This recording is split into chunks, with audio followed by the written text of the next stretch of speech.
নমস্কার, আমি স্নেহা। বাংলা সাহিত্য, বিশ্ব সাহিত্য এবং অরিজিনালস কিছু গল্প দিয়ে সাজানো আমাদের বিশেষ নিবেদন সাহিত্যের সেরা সময়। আজ প্রথমবার আপনাদের জন্য তারাদাস বন্দ্যোপাধ্যায়ের লেখা তারানাথ তান্ত্রিকের গল্প তারানাথ তান্ত্রিক ও বেতাল। বিখ্যাত এই তান্ত্রিক চরিত্রটির মূল সৃষ্টিকর্তা তারাদাস বন্দ্যোপাধ্যায়ের পিতা। শ্রী বিভূতিভূষণ বন্দ্যোপাধ্যায় রচিত এই চরিত্র পরে তারাদাস বন্দ্যোপাধ্যায় এগিয়ে নিয়ে যান। তারাদাস বন্দ্যোপাধ্যায়ের জন্ম 1947 সালের 15ই অক্টোবর এবং মৃত্যু 2010 সালের 17ই জুলাই। বাবার মতোই শিক্ষকতা করেছেন, লিখেছেন অনেক বিখ্যাত উপন্যাস, গল্প এবং গ্রন্থ। তাদের মধ্যে উল্লেখযোগ্য হল কাল নিরবধি, সপ্তর্ষির আলো এবং কক্ষপথ। শুরু হচ্ছে আজকের গল্প তারানাথ তান্ত্রিক ও বেতাল। তারানাথ তান্ত্রিকের ভূমিকায় অভিষেক বোস, গল্প পাঠে অনুভব, গল্পের সূত্রধার আমি স্নেহা।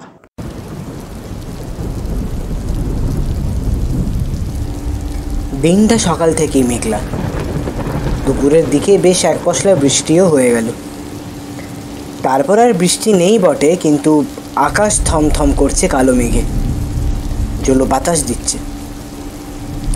এমন দিনে মনে একটা কি করি ভাব হয়। দু একখানা বিলেতি ম্যাগাজিন বন্ধুদের কাছ থেকে চেয়ে এনে পরে পড়ব বলে জমিয়ে রেখেছিলাম। এখন সেগুলো উল্টে পাল্টে দেখলাম বাদলার দিনে মেজাজের সঙ্গে ঠিক খাপ খাচ্ছে না। কি করা যায়? স্ত্রীর সঙ্গে গল্প করব? না, 7 বছর বিয়ে হয়ে যাওয়ার পর আর বাদলার দিনে খোলা জানলার ধারে স্ত্রীকে নিয়ে কাব্য চলে না। যতই নিষ্ঠুর শোনাক, কথাটা সত্য। মহাকালের নির্মমতা এবং অতীত সুখের দিন সম্বন্ধে বিমর্ষভাবে চিন্তা করছি। এমন সময় দরজার কড়া নড়ে উঠল। উঠে গিয়ে দরজা খুলে দেখি কিশোরী সেন। ভেতরে ঢুকে কাদা মাখা রবারের পাম্প ছাড়তে ছাড়তে সে বলে উঠল, এই বর্ষার দিনে বাড়িতে বসে কি করছো? বললুম, যে অশ্ব নেই তার তৃণ সংগ্রহ করছিলাম। ভালোই হলো তুমি এসেছো, একেবারে মিয়নো দিন না? কিশোরী বললে, আর বসে কাজ নেই, একটা জামা টামা বলিয়ে নাও, চলো তারানাথের বাড়ি যাই। আর কিছু না হোক, 2-1টা আজব গল্প তো শোনা যাবে। এমন দিনেই তো অদ্ভুত গল্প জমে। তারানাথের কথা আমার যে কেন আগেই মনে পড়েনি তা ভেবে অবাক লাগলো। বললাম, বসো, ধুতিটা বদলে নি। পথে বেরিয়ে বললাম, ট্রামে উঠে কাজ নেই, মাসের শেষ, সেই 8 পয়সা দিয়ে বরং সিগারেট কেনা যাবে। হেঁটে মেরেছি, চলো, এইটুকু তো পথ। কিশোরীরও মাসের শেষ। 8 পয়সার পাসিং শো কিনে হাঁটতে হাঁটতে দুজন মঠ লেনে তারানাথের বাড়ি হাজির হলো। দরজা খুলে দিল তারানাথের মেয়ে চারি। আমাকে দেখেই বলল, কাকাবাবু, আজ আমার লেসের ডিজাইন বলেননি তো? রোজ রোজ আপনি কিন্তু ভুলে যান। আজ ভুলিনি, আগে থেকেই পকেটে রেখে দিয়েছিলাম। বের করে হাতে দিতে চারি হাসি মুখে বাড়ির ভেতরে যেতে যেতে বলল, বসুন, বাবাকে ডেকে দিচ্ছি। খবর পেয়ে তারানাথ খুব খুশি হয়ে বেরিয়ে এলো। বহুদিনের মধ্যে তারও এমন একনিষ্ঠ শ্রোতা ও ভক্ত জোটেনি। গল্পের লোক শ্রোতার মর্ম বোঝে। তক্তা বসে বসতে বসতে তারানাথ বলল, তারপর হঠাৎ যে? বললাম, ভালো লাগছিল না বাড়ি বসে, তাই আড্ডা দিতে চলে এলুম। 2-1খানা গল্প হবে নাকি? তারানাথ স্পষ্টতই খুশি হলো। বলল, বসো বসো তো জমিয়ে আগে, কি খাবে বলো? ও চারি, চারি, এদিকে শোন দেখি একবার। চারি এসে দাঁড়াতে তারানাথ বললে, চা দেখি, চট করে তেল নুন কাঁচা লঙ্কা দিয়ে মুড়ি মেখে নিয়ে পরে চা দিবি। তারপর আমাদের দিকে ফিরে বললে, কি গল্প বলবো বলো তো, তোমরা তো এসব বিশ্বাসই করো না। কিশোরী বললে, অমনি বলে দিলেন, বিশ্বাস করি না। বিশ্বাস যদি নাই করি তাহলে এই বাদলার দিনে এতখানি পথ ঠেঙে এলাম কি করতে? সে গল্প শোনার লোভে নাস্তিক আর অবিশ্বাসীরাই অলৌকিক গল্পের ভালো শ্রোতা হয়।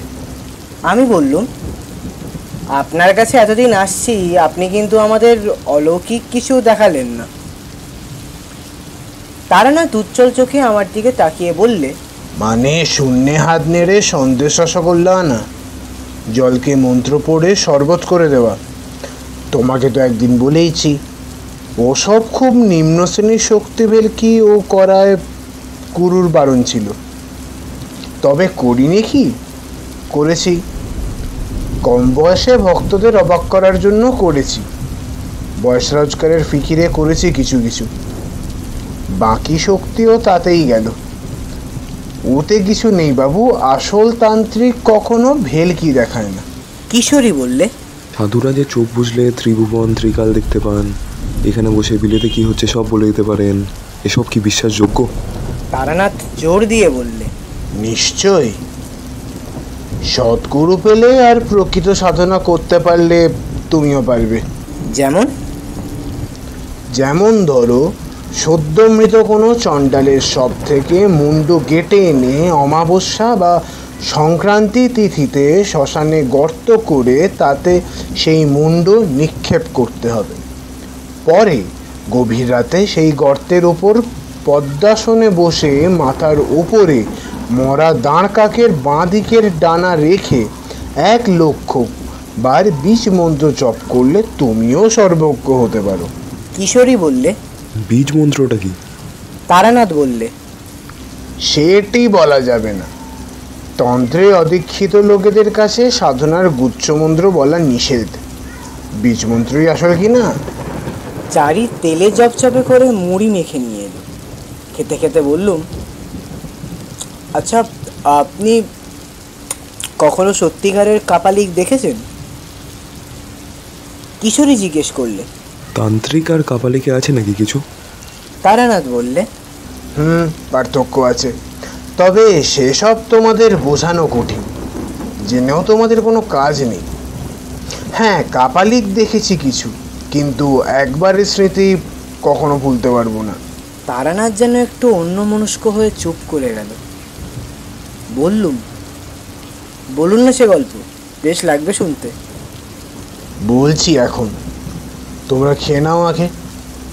সে এক ভয়াবহ কাহিনী। হ্যাঁ, অনেক দিন বাদে মনে পড়ে গেল, এখনো মনে হলে গায়ে কাঁটা দেয়।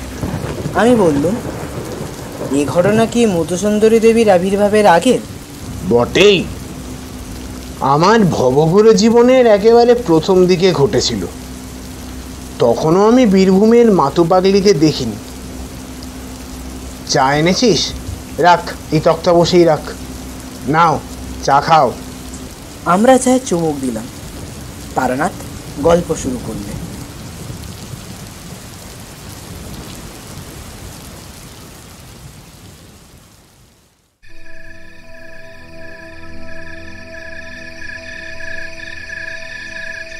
আমার বয়স তখন 22 কি 23।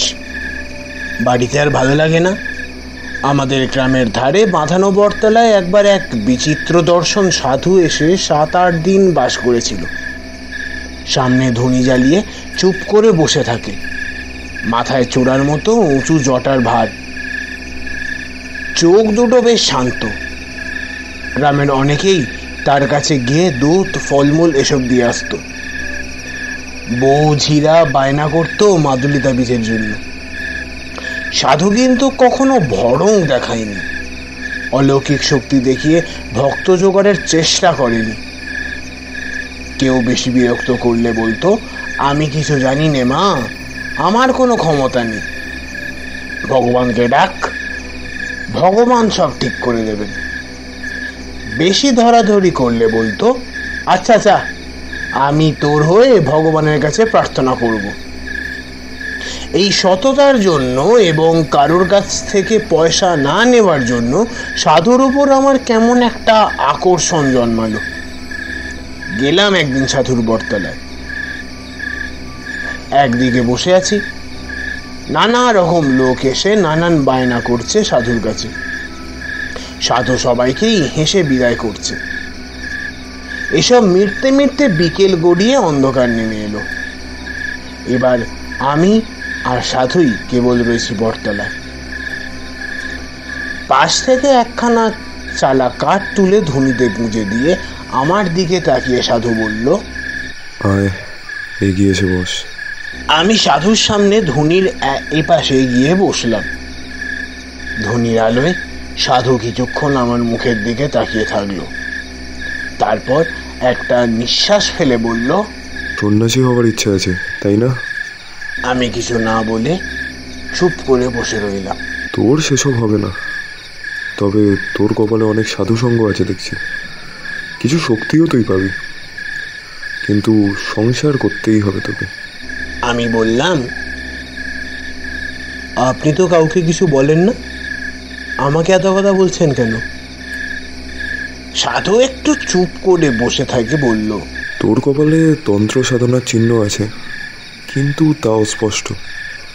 তার অর্থ কিছু দূর গিয়েই ফিরে আসতে হবে। এই চিহ্ন না দেখতে পেলে তোকে এসব বলতাম না, তোর অধিকার আছে জানার। আমি উৎসুক হয়ে উঠলাম, বললাম, আর কি দেখতে পাচ্ছেন সাধুজি? আর যা দেখতে পাচ্ছি তা খুব ভালো না। কি রকম? বছর খানেকের মধ্যে তোর খুব বড় বিপদ আসছে। ভালোই হয়েছে আমার সঙ্গে দেখা হয়েছে তোর, নইলে প্রাণ সংশয় হতে পারত। বললাম, কিরকম বিপদ কিছু বলবেন না, তাহলে তার থেকে বাঁচবো কি করে? সাধু বলল, তা আমিও ঠিক বলতে পারছি না, জানলে নিশ্চয়ই বলতাম। তুই এসে বসার পর থেকেই আমার মনটা কেমন অস্বস্তি হচ্ছিল। এখন তোর দিকে তাকিয়ে বুঝতে পারছি তোর পিছনে একটা অন্ধকারের স্তূপ যেন কেমন চাপ বেঁধে আছে। আমি চমকে পিছন দিকে তাকাতেই সাধু হেসে বলল, তুই দেখতে পাবি না, আমি দেখতে পাচ্ছি। আমি বললাম, 1 বছরের মধ্যেই যে বিপদ ঘটবে তা কি করে বলছেন? আগে বা পরেও তো হতে পারে। ওটা আমার অভিজ্ঞতা থেকে বলছি, বোধহয় ভুল করিনি। চুপ করে বসে রইলাম। বলা বাহুল্য, সাধুর কথা শুনে একটু গা শিরশির করছিল। কেউ যদি জানতে পারে তার পিছনে একটা অদৃশ্য চাপ বাঁধা অন্ধকার ঘুরছে, তাহলে তার ভালো লাগার কথা নয়। তার উপর নির্জন জায়গা, গ্রামের বাইরের দিকে বট গাছটা, ধ্বনিতে পটপট করে কাঠের কাঠ পড়বার শব্দ হচ্ছে। সাধু আর আমি ছাড়া কোনো দিকে আর কেউ নেই। সাধু বলল, তোকে আমি একটা জিনিস শিখিয়ে দিয়ে যাচ্ছি, ভালো করে শিখে রাখ। যদি কোনোদিন কোনো বিপদ আসে বা অস্বস্তি বোধ করিস, তাহলে এটা প্রয়োগ করবি। যতই বিপদ আসুক, প্রাণটা বেঁচে যাবে। বললাম, কি প্রক্রিয়া সাধুজি? সাধু বললে, নে ভালো করে দেখ, এই মন্ত্রটা মুখস্থ করে নে, একে বলে গাত্র বন্ধন। শিখতে বেশিক্ষণ লাগলো না। বললাম, কিন্তু বিপদ যে আসছে তা বুঝতে পারবো কি করে? সাধু একটু হাসলো, তারপরে বলল, তুই ঠিক বুঝতে পারবি। তোর কপালে তন্ত্র সাধনার চিহ্ন আছে বললাম না, সময় হলে নিজের মনে একটা বিপদের ঘণ্টা বাজবে, বুঝে উঠতে পারবি। আমি যেমন আজ তোর বিপদে বুঝতে পারলাম। বললাম, কিন্তু আমি তো পারিনি। আজ থেকে তোকে কিছুটা শক্তি দিলাম, যা ভালো মন্দ যাই আসুক, তুই আগে থেকে আন্দাজ করতে পারবি। আমি হাত জোর করে বললাম, আমাকে আপনার শিষ্য করে নি, আমি দীক্ষা নেব আপনার কাছে। সাধু ভ্রু কুঁচকে বলল, ওসব হবে না, আমি কাউকে শিষ্য করি না। আবদার করিস না, জ্যাকেটে পর। আবার কবে দেখা বাবু? এমনিতে দেখা পাবি না, তবে যদি সত্যিই তোর কোনোদিন প্রাণ সংশয় ঘটে, তাহলে তোকে তার আগে সাবধান করে দেবো। তারপরেই একটা আটপোড়া কাঠ তুলে নিয়ে ধুনিতে খুঁচিয়ে দিতে দিতে বলল, যা যা ভাগ।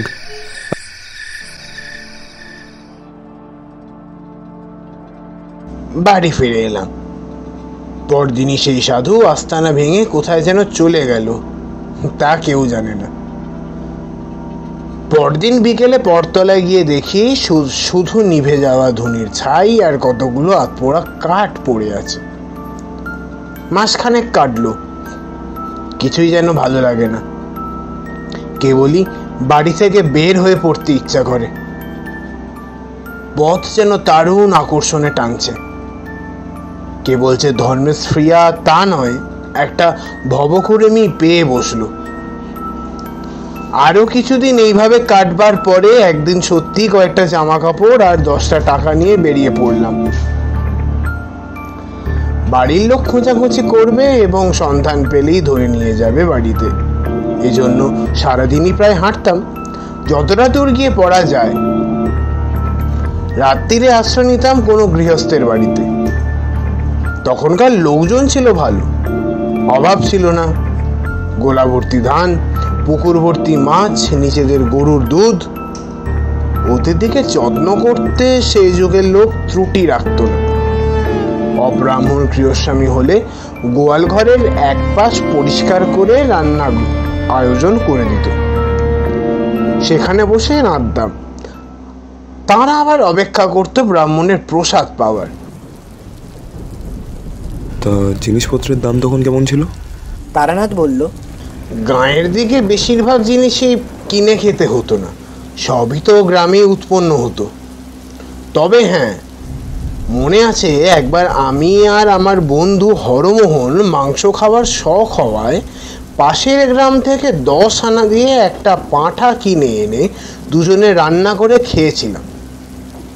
তাও হরমোহন বারবার বলেছিল আমরা ঠকেছি, আর একটু দরাদরি করলে 8 আনার ভেতরই পাওয়া যেত। আমি অবাক হয়ে বললাম, হ্যাঁ 10 আনায় একটা আস্ত পাঁঠা? বটেই, সেসব সস্তা গন্ডার বাজার তোমরা কল্পনাও করতে পারবে না। দুজনে মিলে কোটা পাঁঠাটা খেয়ে ফেললেন? তা পারবো না কেন, গাঁয়ের ছেলে আমরা, আমাদের খিদেও ছিল আর অম্বলের ব্যামোতেও ভুগতাম না। আমার খাওয়ার কথা আর কি শুনছো? আমার বাবার খাইয়ে হিসেবে 10টা গাঁয়ের মধ্যে নাম ডাকছিল। সেই গল্প বলবো এখন পরে একদিন। কিশোরী বলল, হ্যাঁ, যে গল্প হচ্ছিল সেটা হোক। তারানাথ বলতে শুরু করলো আবার, এভাবে কিছুদিন ঘুরে বেরিয়ে বিরক্তি ধরে গেল। রোজ রোজ অকারণে পথ হাঁটা, লোকের বাড়িতে আশ্রয় নেওয়া, তাদের দাক্ষিণ্যে ভালো ভালো খাওয়া। শুধু খাওয়ার জন্য কি বাড়ি থেকে বেরিয়েছি? বাড়িতে কি আমার ভাতের অভাব ছিল? কিন্তু যা চাই তা পাই কই। যাই হোক, পথ হেঁটে ক্লান্ত অবস্থায় একদিন সন্ধ্যাবেলা এক গ্রামে এসে পৌঁছালাম। গ্রামটায় ঘন বসতি নেই, একটু ছাড়া ছাড়া বাড়িঘর, আম জাম বাঁশবাগানে ভরা। একটা বড় আম বাগানের পাশে কাদের বেশ সুন্দর বাড়ি দেখে সেখানেই আশ্রয় নেব ভাবলাম।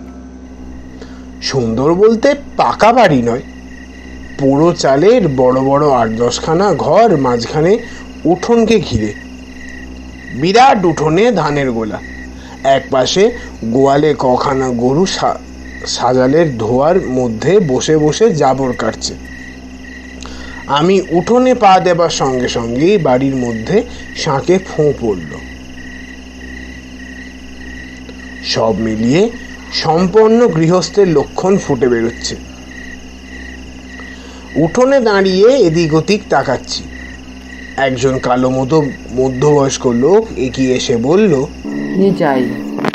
বললাম, আমি বিদেশি লোক, রাত্রিটা একটু থাকবার সুবিধা হবে কি? আপনি?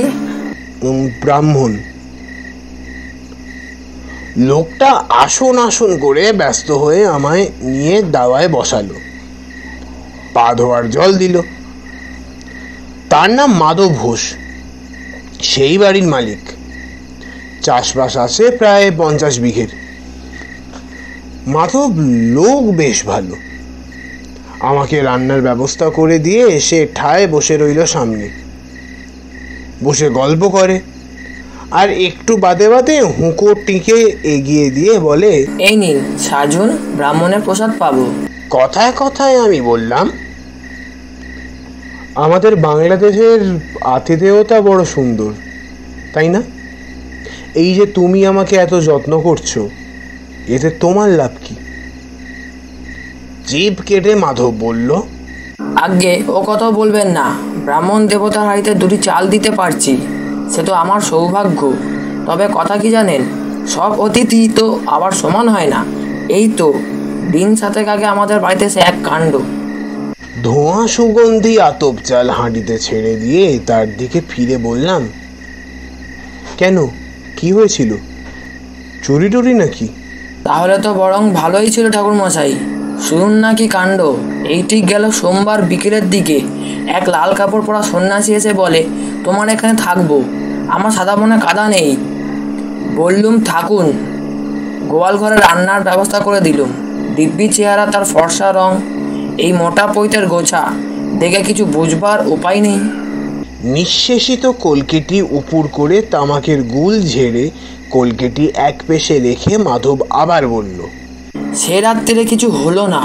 পরের দিন সকালে সন্ন্যাসী যাওয়ার সময় আমাকে বলল, কাল যে মেয়েটি রান্নার জিনিসপত্র এগিয়ে দিচ্ছিল সে তোমার কে হয়? আমি বললাম, আমার মেয়ে। কেন বলুন তো? তারপর কি বলবো আপনাকে, সন্ন্যাসী যা বলল তা শুনে তো নিমেষে আমার মাথায় রক্ত উঠে গিয়েছে।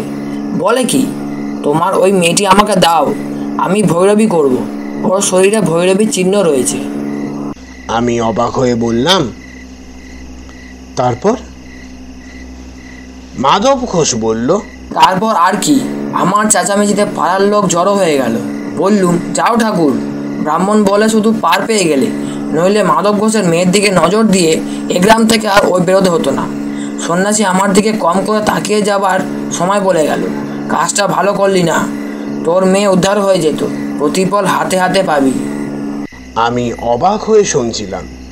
বললাম, বলো কি হে, এ তো সাংঘাতিক ব্যাপার। লোকটার আসেনি তো? মাধব ঘোষ হেসে বলল, আর তার আসতে সাহস হবে না, সন্ন্যাসী হলো, প্রাণের মায়া তো আছে। মাধব ঘোষের যত্নের সত্যিই তুলনা নেই। খাওয়া যখন প্রায় শেষ হয়ে এসেছে, একটা বড় জামবাটি ভর্তি দুধ এনে সে একটু দূরে নামিয়ে রাখল। আমি লজ্জা পেয়ে বললাম, আবার দুধ কেন? আজ্ঞে, খান ওটুকু, ব্রাহ্মণ সেবা করলে আমার কল্যাণ হবে।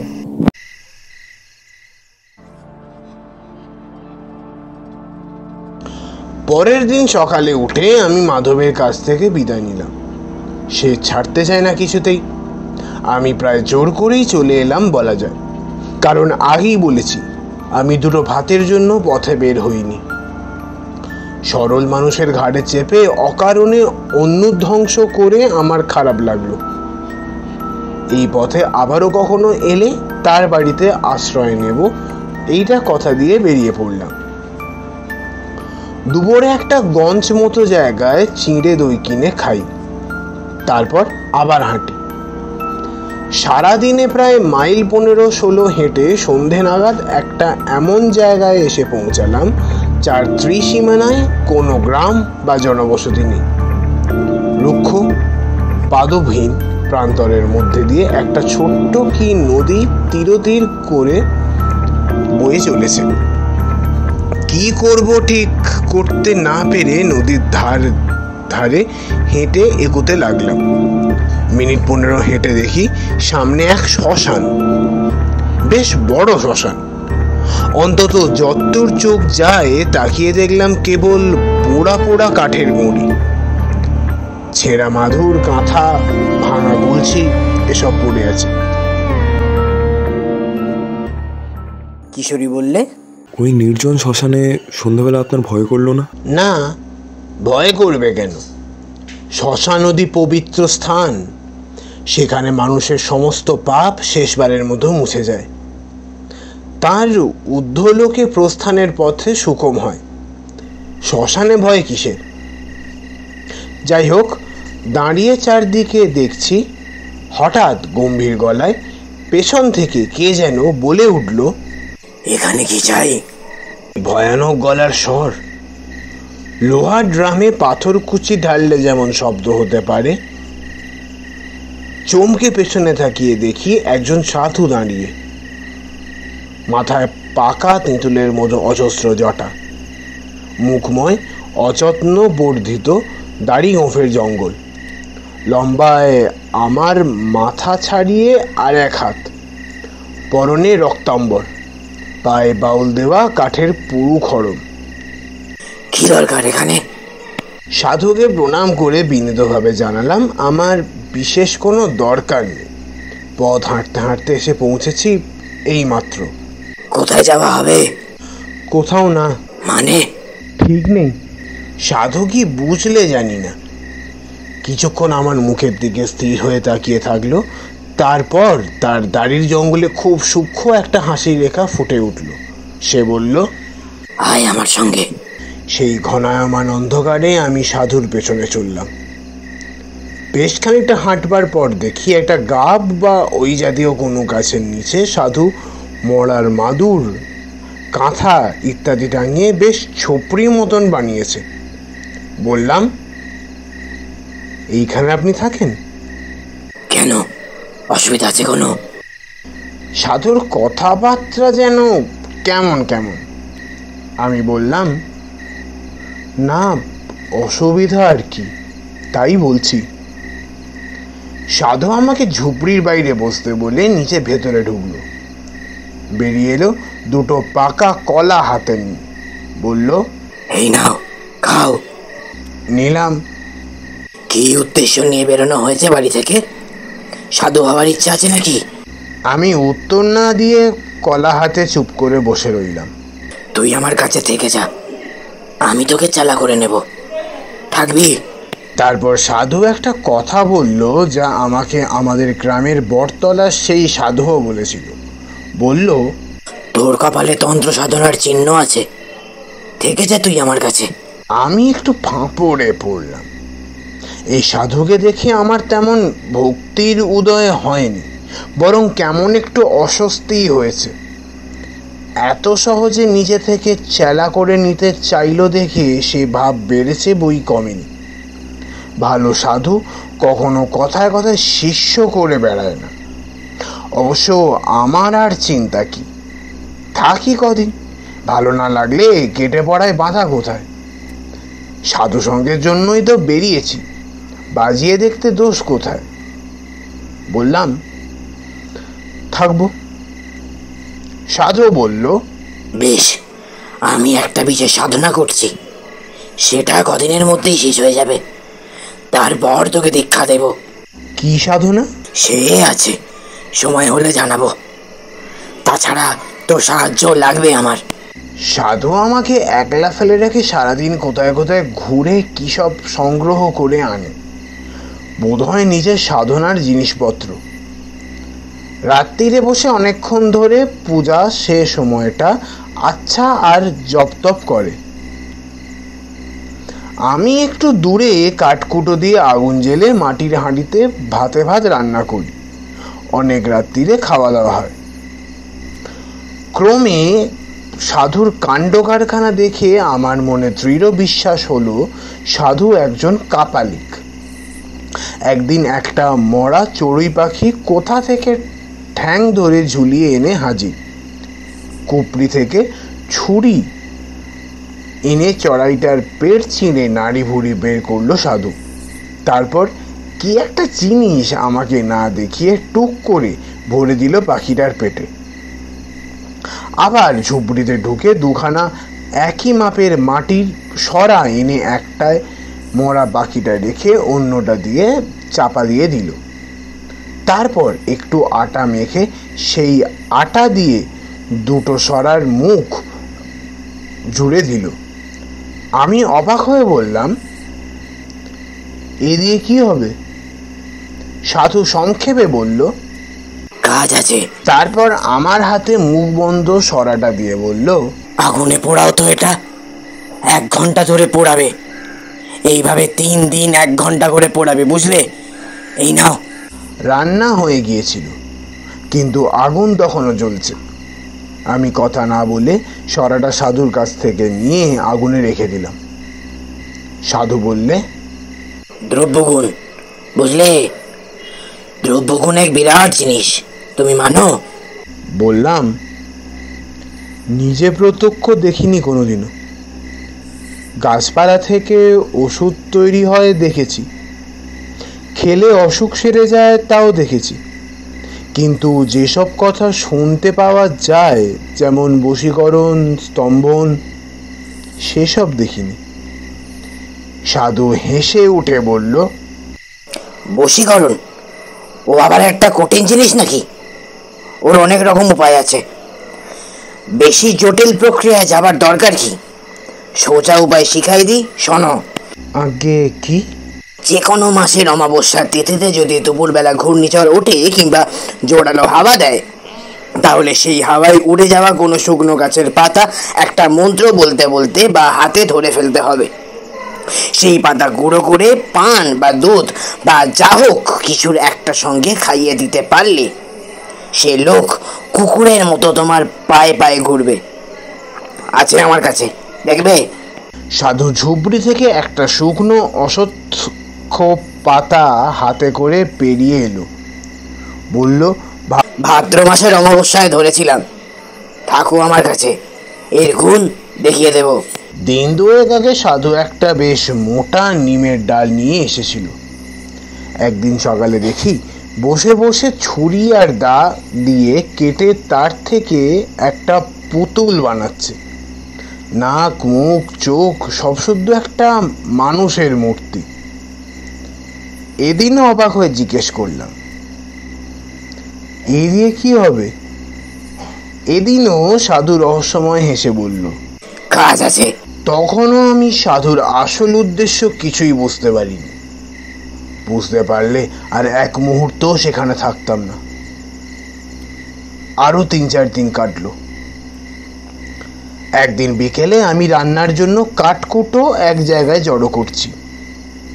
সাধু এসে বসলো, বলল, তুমি প্রকৃতির সংহার শক্তিতে বিশ্বাস করো? বললাম, আগে ঠিক বুঝতে পারলাম না। প্রকৃতির অনেক রকম শক্তি আছে। যেমন প্রকৃতি আমাদের শস্য দান করে, বাতাস দান করে, বৃষ্টি দান করে। এগুলোতে আমাদের প্রাণ বাঁচে, এগুলি শুভ শক্তি। আবার মহামারী, দুর্ভিক্ষ, বন্যা, যুদ্ধ এগুলো হলো সংহার শক্তি। এছাড়াও নানা ধরনের অদৃশ্য অদ্ভুত মারক শক্তি আছে, সাধনার দ্বারা তাদের জাগ্রত করা যায়। যেমন ধরো বেতাল জাগানো। বেতাল হচ্ছে এক ধরনের ক্রূর নিষ্ঠুর অপশক্তি। তার মারক ক্ষমতা অমোঘ। একবার জাগ্রত হলে কাজ শেষ না করা অবধি তার নিদ্রা নেই। আমার গা শিরশির করছিল। বললাম, আর যদি কাজ শেষ না করতে পারে? যদি বাধা পায়? সন্ন্যাসীর চোখ জ্বলে উঠল। বলল, বেতালকে বাধা দেওয়া খুব কঠিন, প্রায় অসম্ভব। কিন্তু বাধা পেলে সে ফিরে এসে যে তাকে জাগিয়েছে তাকেই হত্যা করে। এসব হলো আগুন নিয়ে খেলা। সাধু একটু চুপ করে থেকে বলল, আজ রাত্রিরে তোমাকে বেতাল জাগানোর পদ্ধতি দেখাবো, ভয় পাবে না তো? প্রথমে ভাবলাম বলি হ্যাঁ, তারপর জিনিসপত্র পুটলা পুটলি করে পালাই। কিন্তু কেমন একটা আকর্ষণ হলো। বললাম, না, আপনি কি এরই সাধনা করছিলেন? সন্ন্যাসী হেসে বললে, হ্যাঁ, তাই।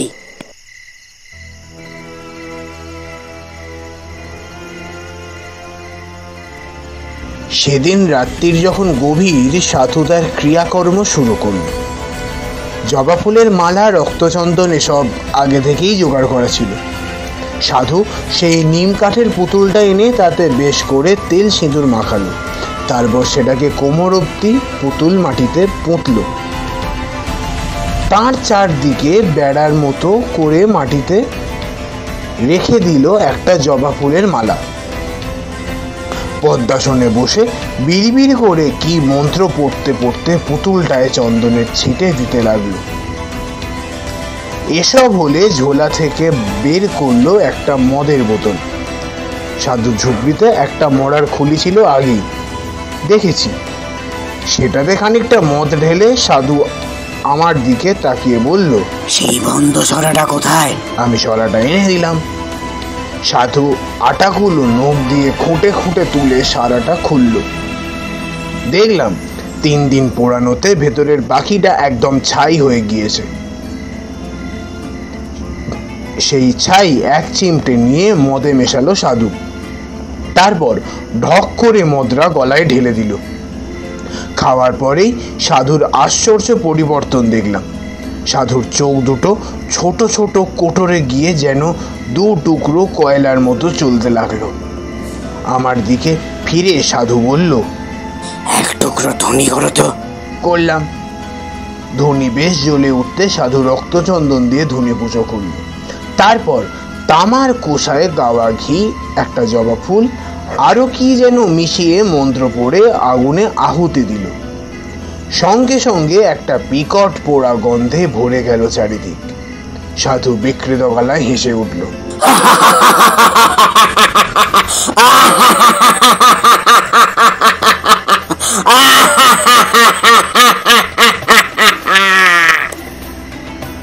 আর আমার মনে হলো সেই ধোঁয়া আর অন্ধকারের ভেতরে ধুনির মধ্যে থেকে একটা যেন জমাট অন্ধকার দিয়ে তৈরি মূর্তি উঠে বাতাসে ভর করে ভেসে কোথায় মিলিয়ে গেল।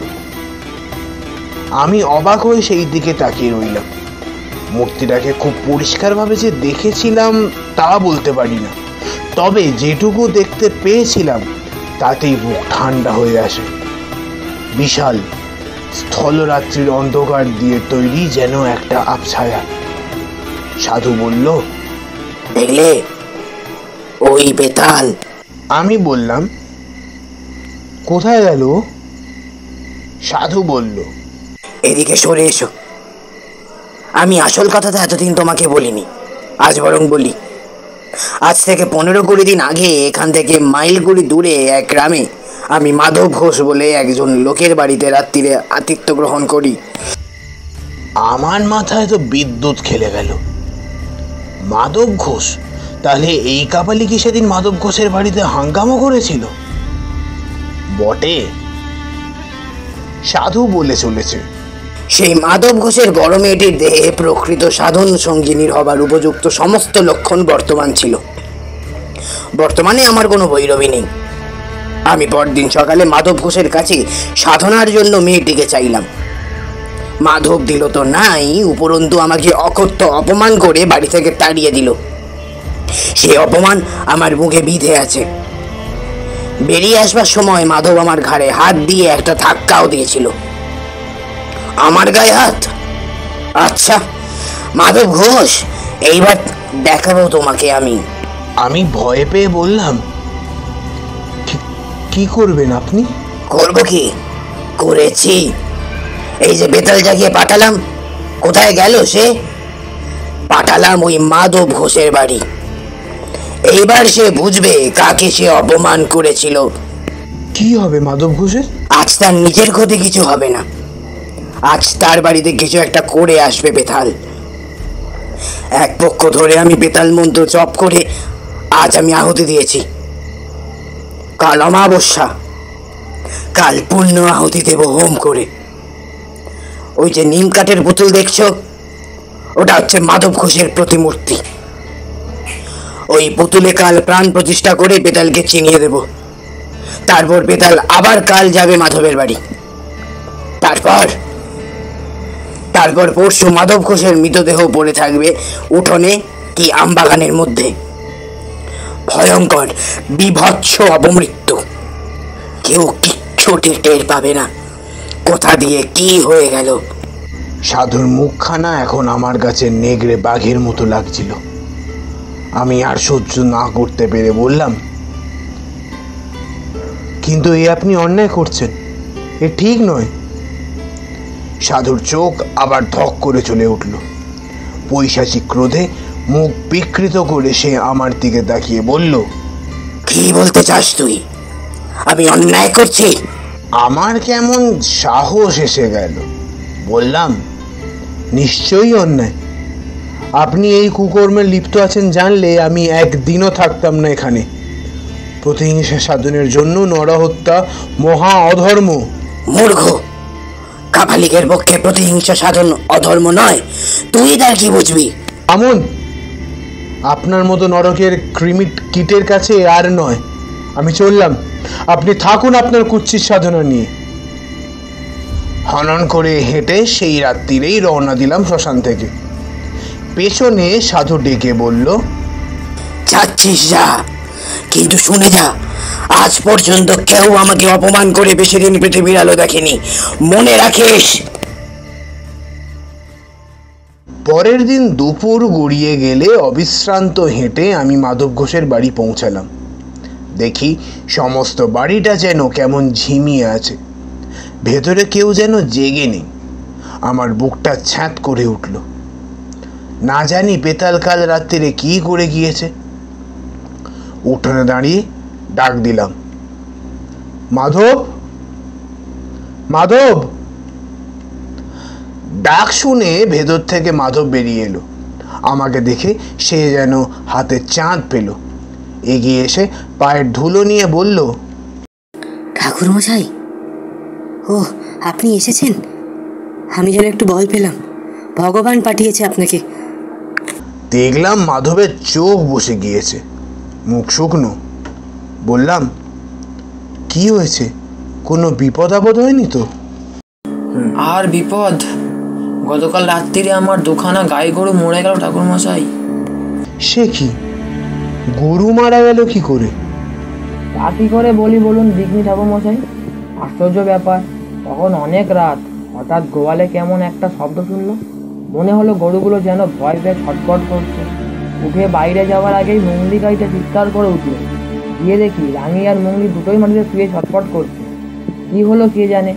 তক্ষুনি লোক পাঠালাম পাশের গায়ে গো বদ্যির জন্য। সে এলো বটে, কিন্তু কিছুই বুঝতে পারলো না। আজ সকালে মারা গেল গরু দুটো।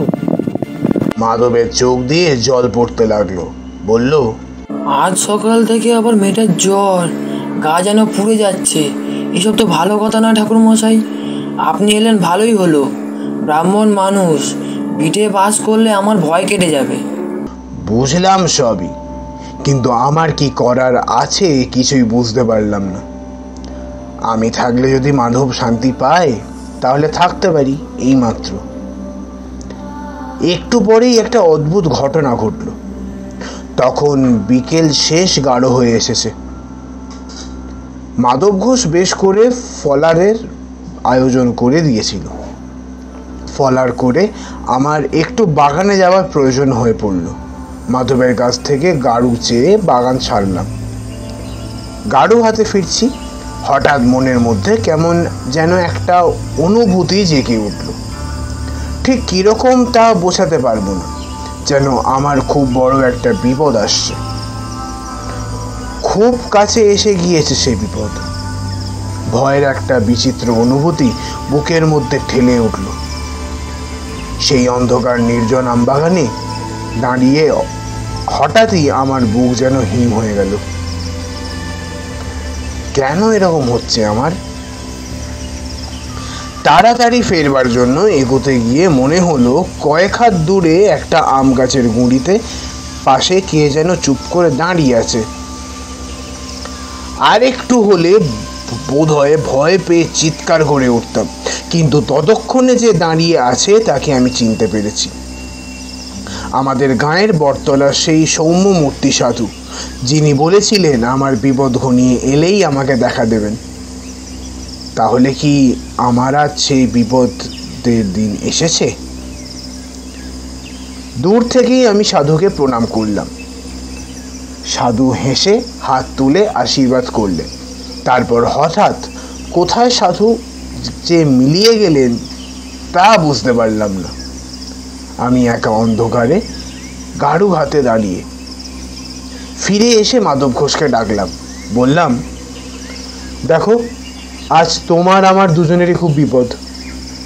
কি বিপদ তা আমি তোমাকে বলবো না, তোমার জেনে কাজও নেই। মোট কথা, আজ আর তুমি বা তোমার বাড়ির কেউ বাড়ির চৌহদ্দির বাইরে পা দেবে না। চুপ করে বাড়িতে বসে ভগবানের নাম করো, আর আমাকে এক ঘটি জল এনে দাও তো। মাধবের মুখ শুকিয়ে আরো ছোট হয়ে গেল। দৌড়ে এক ঘটি জল নিয়ে এলো সে।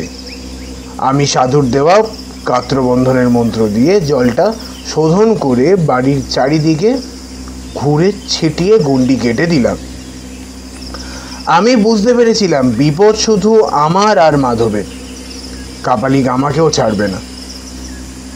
আজ অমাবস্যা, আজই সে আমাদের দুজনকে পেতাল পাঠিয়ে শেষ করবে। অন্যরা হয়তো নিরাপদ, তবু সাবধানের মার নেই জেনে সারা বাড়ির চারিদিকে গণ্ডি দিয়ে দিলাম। রাত্রিরে খাওয়া হলে আমি মাধবকে ডেকে বললাম, তুমি আমি আজ এক ঘরে থাকবো। বাড়ির সবাই শুয়েছে? আজকে ঠাকুর মশাই। বেশ, এসো আমার সঙ্গে।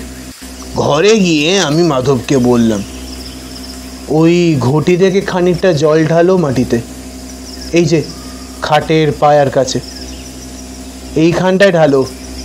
আচ্ছা, এইবার ডান পায়ের বুড়ো আঙুল দিয়ে ওই জল থেকে রেখা টেনে খাটের চারদিকে একটা জলের গণ্ডি কাটো। না, শুরু করো। আমি তোমার সঙ্গে মন্ত্র পড়তে পড়তে ঘুরছি। তুমি গৃহস্বামী, তোমাকেই করতে হবে, নইলে আমিই করে দিতাম। সেই গণ্ডির ভেতরে খাটে উঠে আমরা দুজন বসে রইলাম। সে কি ভয়ঙ্কর রাত! আমার বুকের ভেতর এই বিচিত্র বিপদের ঘণ্টা বেজে চলেছে। কি যেন ঘটবে, কে যেন আসছে। আমার পাশে চুপ করে বসে মাধব। ঠিক মাঝরাত পেরিয়ে যাবার পর হঠাৎ যেন এক ঝলক হাওয়ায় বাইরের আমবাগান কেঁপে উঠল। ঝড়ের সময় নয়, কিচ্ছু নয়, হাওয়া এলো কোথা থেকে? ক্রমে সেই হাওয়া বেড়ে রীতিমতো ঝড়ে পরিণত হলো। সমস্ত আমবাগান যেন ভেঙে পড়বে। বাড়ির জানলা দরজা দড়াম দড়াম করে বন্ধ হতে আর খুলতে লাগলো। বাড়ির ভেতর মেয়েরা শব্দ করে কেঁদে উঠল। আমি চেঁচিয়ে বললাম, কেউ বাইরে আসবেন না, কেউ বাইরে আসবেন না, সব ভেতরে বসে থাকুন। ঝড়ের শব্দের মধ্যে কারা যেন বীভৎস হুঙ্কার, বিকৃত চান্দব গলায় কে যেন অমানুষিক হুঙ্কার করেছে। কে যেন ঝড়ের ছদ্মবেশে প্রাণপণ চেষ্টা করছে বাড়িতে ঢুকবার। বারবার অদৃশ্য কিসে বাধা পেয়ে ফিরে যাচ্ছে। খানিকক্ষণ এরকম চলার পর হঠাৎ ঝড়টা যেন এক মুহূর্তে থেমে গেল। আবার শান্ত আমবাগান, মৃদু হাওয়ায় বাড়ির কলা গাছের পাতা নড়ছে। যে বাড়িতে ঢোকবার চেষ্টা করছিল সে যেন উদ্দেশ্য সফল হবে না বুঝে ফিরে গিয়েছে। আমার বুকের ভেতরে বিপদের ঘণ্টাও হঠাৎ থেমে গেল। মাধব ঘোষ আতঙ্কিত চোখে আমার দিকে তাকিয়েছিল। আমি বললাম, আর ভয় নেই, বেঁচে গেলাম বোধহয়।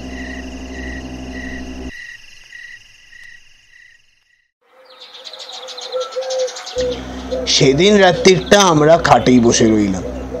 পরদিন সকালেই খবর পেলাম মাধবের মেয়ের জ্বর নেমে গিয়েছে। আমি সকালেই বিদায় নিতে চেয়েছিলাম। মাধব ঘোষ কিছুতেই ছাড়লে না, খালি বললে, আপনার দয়াতেই রক্ষা পেলাম, বেঁধে রাখতে পারবো না জানি, তবু এবারটা থেকে যেতেই হবে। থেকে ভালোই করেছিলাম, নইলে ঘটনার শেষটুকু জানতে পারতাম না। বিকেলে মাধবের কাছ থেকে বিদায় নিয়ে বেরিয়ে প্রায় মাইল খানেক চলে এসেছি। দেখি ঘোড়ায় চড়ে এক দ্বারকা বাবু কোথায় যেন চলেছেন, পেছনে দুজন পাকড়িওয়ালা সেপাই। আমার কাছ দিয়ে যখন তারা যাচ্ছেন, কি মনে হতে একজন সেপাইকে জিজ্ঞেস করলাম, কোথায় চলেছ বাবু? সেপাইটা বলল, সামনে বিরামখালিতে একটা শ্মশান আছে জানেন তো, সেই শ্মশানে এক কাপালিক থাকতো, সে খুন হয়েছে। ধরা গলায় বললাম, খুন হয়েছে বোঝা গেল কি করে? মাথাটা নাকি একেবারে মুচড়ে উল্টো দিকে ঘুরিয়ে দিয়েছে। অনেকে মিলে করেছে আর কি, একজনের কাজে না। আমি তখন সব বুঝতে পেরেছি। কাপালিকই তো বলেছিল বেতাল বাঁধা পেলে ফিরে গিয়ে যে জাগিয়েছে তাকেই আক্রমণ করে। কি ভয়ঙ্কর মৃত্যু! একবার তাদের সঙ্গে গিয়ে মৃতদেহটা দেখে আসবার ইচ্ছে হয়েছিল, পরে সেই ইচ্ছে দমন করি। মনে মনে আমাদের গাঁয়ে দেখা সৌম্য সাধুকে প্রণাম জানিয়ে আবার রওনা দিলাম।